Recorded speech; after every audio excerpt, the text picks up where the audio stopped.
Serikali ya Mapinduzi ya Zanzibar imekuwa ikichukua hatua mbalimbali katika kuweka mazingira bora ya sekta ya ujenzi hapa nchini,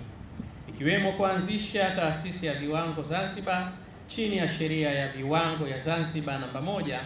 ya mwaka 2011 na kupewa majukumu kama vile ya udhibiti wa ubora wa vifaa vya ujenzi hapa nchini, ambalo ni suala la kipaumbele katika kuhakikisha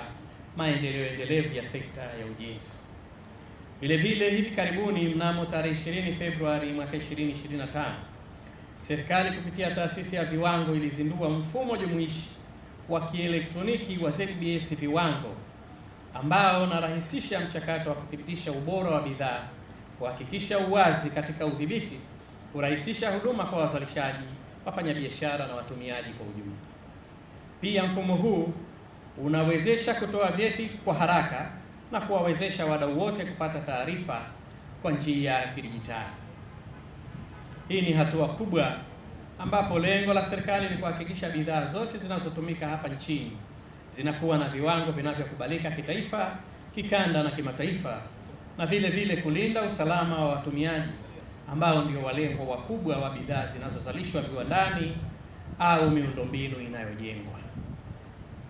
Serikali itaendelea kuweka mazingira wezeshi kwa wadau wa sekta ya ujenzi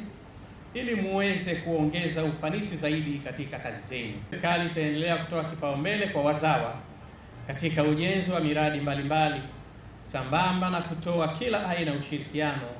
ambao utahitajika kuboresha na kuendeleza sekta ya ujenzi hapa nchini. Ndugu wananchi na ndugu wadau wa sekta ya ujenzi, napenda kutumia fursa hii kuwakumbusha juu ya suala zima la kudumisha amani na mshikamano wetu ambao ni tunu ya taifa letu na nyenzo muhimu katika kuleta maendeleo. Ni wazi kuwa haya yote ambayo tunayapanga kuyatekeleza na yale ambayo tayari tumeshatekeleza hatutoweza kunufaika nayo endapo nchi yetu haitakuwa na amani. Hivyo kila mmoja wetu aendelee kuwa mlinzi wa amani na mshikamano wetu, na wala tusikubali kuruhusu kupoteza amani na umoja wetu kwa maslahi ya watu wachache wasioipendelea mema nchi yetu kwa kutumia kisingizio cha uchaguzi mkuu ambao unatarajiwa kufanyika nchini mwetu